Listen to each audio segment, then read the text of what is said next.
Welcome back to Euro Football Daily and Euro Transfer Talk, where we have another roundup of all the latest gossip and rumours from across the continent. Let's get started. We kick off this week's video with the latest news coming out of Barcelona. According to Sport, the Blaugrana, currently languishing in 9th in La Liga, are keen to sign 2 players in January and could sell 1 more star too. The article claims that Koeman's side are looking to sign a midfielder with greater physical capabilities than the likes of Pedri, De Jong and Gavi, someone more akin to Wijnaldum, who they lost to PSG this summer, or Elisha Moriba, who joined RB Leipzig. But the more interesting news concerns the second player, with the report claiming the club's hierarchy are keen to bolster their attacking options too. And it all depends on the future of one player, Ousmane Dembele. Injured during last summer's Euros, the 24-year-old will be able to return to first team training after the international break, and is expected to be fit to play by the end of the month. However, for fans of Barcelona, watching him play at the Camp Nou could soon be a thing of the past, with his current contract expiring at the end of this season. Sport claimed that the club offered him a 3-year deal weeks ago, on slightly reduced pay, but as of yet the 27-cap Frenchman hasn't accepted the offer. If he doesn't accept in the coming weeks, then the club will reportedly look to shift him in January and sign a replacement, with Man City's Raheem Sterling, the player identified as having a similar skill set and crucially possible availability. Director of Football Mathieu Alemany contacted the Citizens in the summer to talk Sterling, and that chat has continued into this season. Pep Guardiola supposedly isn't against selling the Three Lions star, whose own contract expires in 2023 and who has appeared reluctant to extend. It's been a challenging season so far for the former Liverpool frontman, with Grealish's arrival in the form of Gabby Jesus seeing the forward fall down the pecking order. At the time of writing, he has only played 274 league minutes, 12th in the City squad.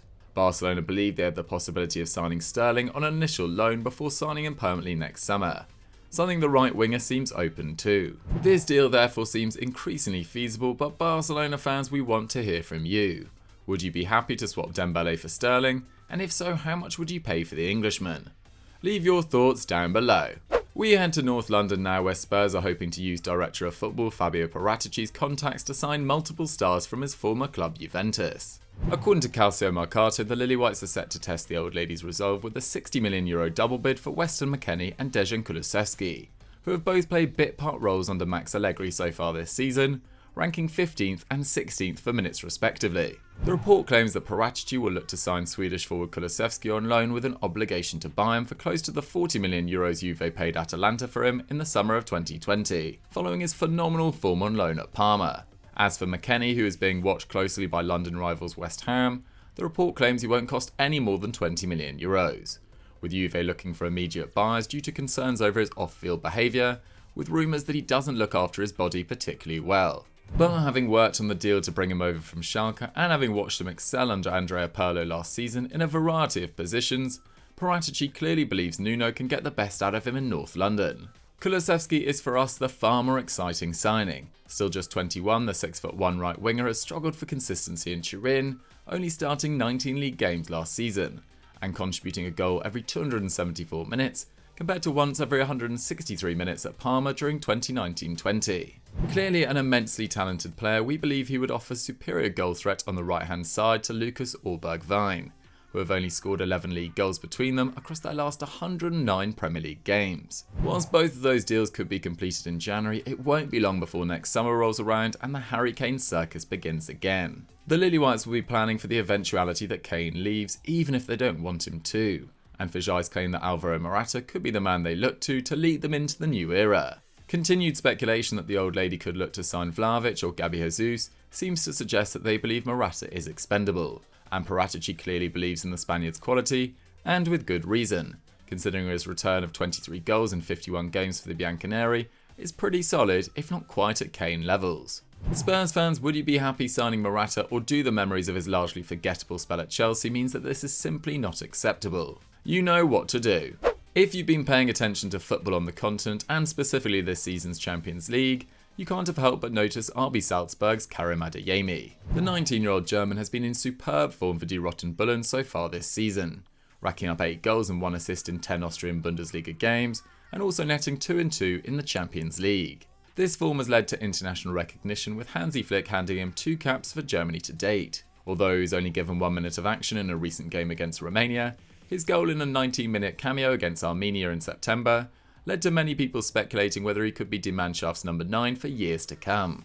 Unsurprisingly for a young German player making waves for club and country, Adeyemi is attracting interest from the biggest Bundesliga clubs, with Bild reporting that Dortmund and Bayern are set to rival Liverpool for his signature. According to the article, BVB have earmarked the youngster as the perfect replacement for Erling Haaland, who will almost certainly leave the club in 2022. Whilst Bayern are keen to bring him back to the club he spent 2 years at between 2010 and 2012, while still an academy player. Having been released by the 31-time German champions for bad behaviour, it remains to be seen whether Adeyemi would rather exact revenge on Bayern by joining Dortmund, or prove his doubters wrong by excelling at his former club. Either way, with Haaland and possibly Lewandowski leaving their respective clubs next summer, Adeyemi is set to land one of the biggest gigs in the Bundesliga, possibly setting himself up for a decade-long rivalry with Dortmund youngster Youssoufa Moukoko. That's going to be absolutely box office. We head to Manchester now, where Pep Guardiola's Man City are preparing an audacious swoop for a Barcelona legend. Having missed out on the chance to sign Lionel Messi this summer, Spanish newspaper El Nacional claims that Pep is keen to sign another one of his former stars, Sergio Busquets. The 33-year-old has been with the club since 2005 and progressed through the youth setup to make his debut in 2008, going on to make 638 appearances for the Catalan Giants to date, 4th on the all-time list. His current deal runs until 2023, but having had to take a pay cut to ease the club's financial issues, he could be tempted by an opportunity to earn one last payday. According to the article, Busquets would only leave Barcelona to work under a former coach, and having won 14 trophies in 4 seasons under Pep between 2008 and 2012, he certainly qualifies as a good option. The Sky Blues are interested in signing another defensive midfielder and reportedly could offer him a 2-year deal, which could include a further 2 years at Man City's sister club New York City FC. Although the 132-capped Spanish international is supposedly interested in ending his career in the States, we can't help think this is pure paper talk. With Fernandinho 36 and surely playing his final season with Man City, is it really wise to invest in a 33-year-old replacement? And even with his advancing years, Barcelona are unlikely to want to let him go, given his importance to a side currently undergoing a pretty traumatic transition. In our opinion, this isn't happening. Disagree though? Tell us why in the comments below. And finally, we bring you the news that Newcastle are set to make Kalidou Koulibaly their first major signing following their €350 million takeover by the Saudi Arabian investment fund. The Magpies are already said to have made contact with Philippe Coutinho's representatives to try and tempt the Brazilian to the northeast, but according to Football Insider, their priority is to land a top centre-back first. According to the article, the club are desperate to make Kalidou Koulibaly the first marquee signing of the new era. The 30-year-old has remained in Naples over the last 2 summers despite intense speculation that he could join clubs including Man United and Man City. Although club president Aurelio De Laurentiis' €100 million valuation in 2020 put paid to any potential move. But would Koulibaly be a good signing for the Magpies? Well, firstly, he is an enormous step up on their current options, having played for the last 8 years for the Little Donkeys, during which he was named in the Team of the Year 4 times and won Serie A Defender of the Year. He has become increasingly injury prone in the last few seasons though, having missed 23 games over the last 2 completed campaigns, but has remained injury free so far this season, having appeared in every one of Napoli's 7 Serie A games to date, scoring twice and even grabbing an assist for good measure. The main issue in this won't be Koulibaly's potential price tag, playing ability or his fitness record, but rather Napoli's form. Currently 2 points clear at the top of Serie A, 4 above champions Inter and a massive 10 ahead of 36-time winners Juventus, the partner bay have their best chance in years of winning their first title since 1990. Would Koulibaly really swap that for the mega money on offer at Newcastle mid-season? We remain highly sceptical. And even if they did sign him, they'd be without him for much of January due to the upcoming Africa Cup of Nations. For anywhere close to his €50 million valuation, we can't help thinking there are better options available than the 30-year-old. Newcastle fans, what do you reckon though? Koulibaly or not? And who else do you think you can realistically sign this January? So guys, that was Euro transfer talk for another week. What did you guys think of the stories? Give me your honest feedback in the comments down below. If you've enjoyed this video, please smash that like button. It really does help us with the algorithm. And I'll catch you next time.